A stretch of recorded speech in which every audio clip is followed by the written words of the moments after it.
All welcome back to Yashaswini Vamshika cooking and tips channel.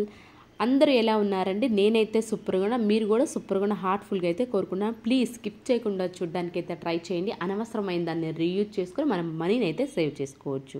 First టిప్ని అయితే చూసేద్దాం.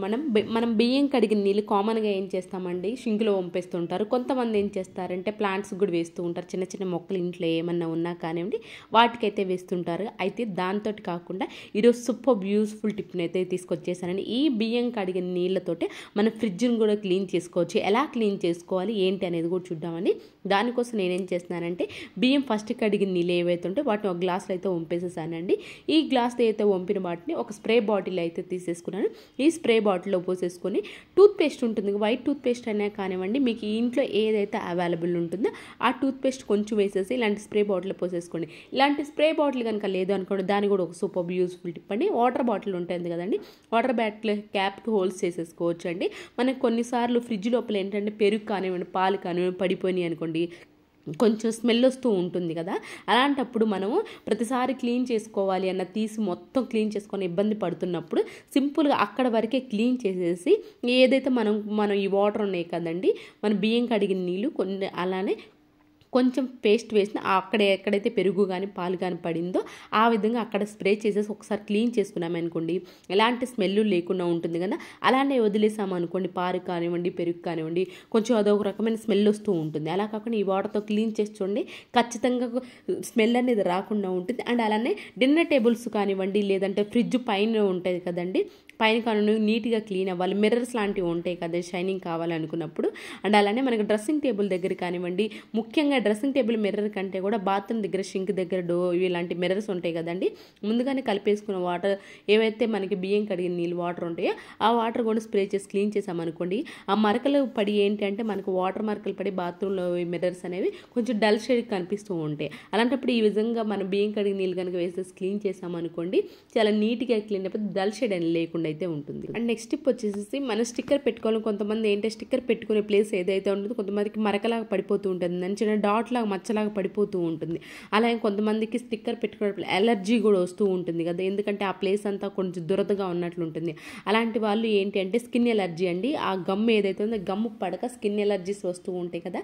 అలాంటి వాళ్ళు ఏంటి అంటే డైరెక్ట్గా స్టిక్కర్ పెట్టుకోవాలి అనుకున్నప్పుడు డైరెక్ట్గా పెట్టుకోకుండా వ్యాజ్లిన్ కానివ్వండి, లేదంటే పాలపైన మేగడు ఉంటుంది కదండి, పాలపైన మేగడ ఎక్కడైతే మనం స్టిక్కర్ పెట్టుకునే ప్లేస్ ఉంటుందో ఆ ప్లేస్ పైన పాలపైన మేగడ అప్లై చేసి ఆ తర్వాత కనుక స్టిక్కర్ పైన పెట్టేసుకున్నామే అనుకోండి, ఆ ఇచ్చింగ్ ఫామ్ అనేది లేకుండా అయితే ఉంటుంది. నెక్స్ట్ వచ్చేసి కొన్ని బాటిల్స్కి ఆయిల్ బాటిల్స్ ఉంటాయి కదండి, వీటికి ఇలాంటి చిన్న హోల్ అయితే వస్తూ ఉంటుంది కదా క్యాప్స్కి. ఆయిల్ పోయాలి అనుకుంటే చాలా పెద్ద టాస్క్ అండి, కింద పడిపోతున్నట్లు అనిపిస్తూ ఉంటుంది కదా, చాలా భయంతో మనం పోస్తూ ఉంటాం ఆయిల్ పోయాలి అనుకున్నప్పుడు దీంట్లో. అలాంటప్పుడు సింపుల్గా మనకి ఏ మాత్రం టెన్షన్ లేకుండా ఆయిల్ పోయాలని కోకోనట్ ఉంటుంది కదండి, దీన్ని తీసుకొని కొంచెం చిన్న హోల్ అయితే చేసేసుకోండి. అడుగున చిన్న హోల్ చేసేసుకొని పెట్టేసి పోసేసామనుకోండి, చూడండి ఎంత నీట్గా అయితే ఉందో. కొంతమంది టీ స్టైన్లతో పోస్తూ ఉంటారు కదా, టీ స్టైన్ ఒకటి వైపు పట్టుకోవాలి ఇంకో వైపు పోస్తుంది. అలా కాకుండా సింపుల్గా ఈ విధంగా చిన్న హోల్ ఉన్న బాటిల్ కనుక ఉంది అనుకోండి, ఆయిల్ పోయాలి అనుకున్నప్పుడు కోకోనట్ షెల్ని పైన కొబ్బరి చిప్ ఉంటుంది కదా, దాన్ని చిన్న హోల్ చేసి పెట్టేసేసేయండి, ఈజీగా అయితే ఉంటుంది. ఐ హోప్ ఈ టిప్ అయితే నచ్చిందని అనుకున్న ప్రతి ఒక్కరికి కిచెన్లో ఉపయోగపడే టిప్ అండి ఇది. నచ్చితే కనుక ప్లీజ్ ఒక లైక్ చేయండి. ఇలాంటి టిప్స్ ట్రిక్స్ మీకు తీసుకొస్తూ ఉంటాను, నాకు మోటివేషన్గా ఉంటుంది కాబట్టి ప్లీజ్ ఒక లైక్ చేసి నా ఛానల్ని సపోర్ట్ చేయండి. అండ్ నెక్స్ట్ టిప్ వచ్చేసి మనకి ఎగ్స్ బాయిల్ చేసుకోవడానికి పెట్టుకుంటూ ఉంటాం కదండి, కొన్నిసార్లు ఏమవుతుంది అని అంటే త్వరగా పగిలిపోయే ఛాన్స్ ఉంటుంది కదా, ఉడికేటప్పుడు కొన్ని పగిలిపోతూ ఉంటాయి.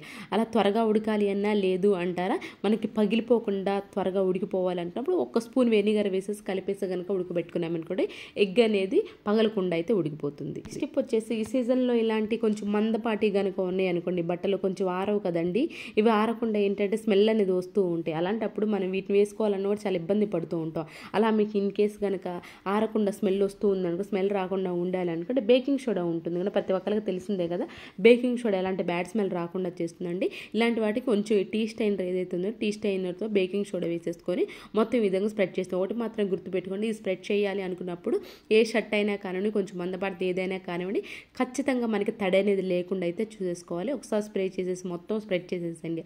ఆ తర్వాత సాక్స్ హ్యాండ్కి ఇలా అప్లై చేసేసుకొని హ్యాండ్స్కి తగిలించేసేసుకొని మొత్తం ఏదైతే షర్ట్కి ఉందో కానీ షర్ట్కి కానివ్వండి, ఇలాంటి బ్లేజర్స్ కానివ్వండి, ఏతికైనా కానివ్వండి వేసేసి మొత్తం స్ప్రెడ్ చేసి ఒకసారి దులిపేసేసి ఇంకా మంచి వాసన వస్తూ ఉండాలని కొంచెం టాల్కమ్ పౌడర్ ఉంటుంది, టాల్కమ్ పౌడర్ కూడా వేసేసి ఒక మొత్తం స్ప్రెడ్ చేసేసి తడేది లేకుండా చూసుకుని స్ప్రెడ్ చేసుకోవాలండి. మళ్ళీ చెప్తున్నాను, అలాంటప్పుడు ఎలాంటి బ్యాడ్ స్మెల్ లేకుండా అయితే ఉంటుందండి. ఇందాక బేకింగ్ సోడా వేసి మొత్తం స్ప్రెడ్ చేసేసాను కదా, ఆ తర్వాత టాల్కమ్ పౌడర్ కూడా వేసేసి స్ప్రెడ్ చేశాను అనుకోండి, ఎలాంటి బ్యాడ్ స్మెల్ లేకుండా అయితే ఉంటుంది. అండ్ నెక్స్ట్ టిప్ వచ్చేసి ఈ కాలంలో ఏంటంటే ఈ సీజన్ కొంచెం చిన్న చిన్న పురుగులు అలాగే ఈగలు ఎక్కువైపోతూ ఉంటాయి కదండి. అలాంటప్పుడు సింపుల్గా మనకు చిన్న చిన్న పురుగులు కానీ లేదంటే దోమలు కూడా, ముఖ్యంగా దోమలు కూడా ఈ సీజన్లో ఎక్కువైపోతూ ఉంటాయి కదండి. అలాంటప్పుడు న్యాచురల్ కొంతమందికి ఏంటి అని అంటే జెట్ కాయిల్స్ అలాగే ఆల్అవుట్స్ వాడడం ఇష్టం లేని వాళ్ళు సింపుల్గా న్యాచురల్గా మనకి తగ్గాలి అనుకుంటే మాత్రం ఈ విధంగా అయితే ట్రై చేయండి, మీకు ఖచ్చితమైన రిలీఫ్ అయితే ఉంటుందండి. దానికోసం ఏంటి అని అంటే నిమ్మకాయ ఉంటుంది, నిమ్మకాయ పైన ఏంటంటే అటు ఇటు తిప్పుకుంటా కనుక గ్రేట్ చేసాము అనుకోండి, నిమ్మకాయ తొక్కనేసి దానిలో వెనిగర్ ఉంటుంది, వెనిగర్ వేసేసానండి 1 స్పూను.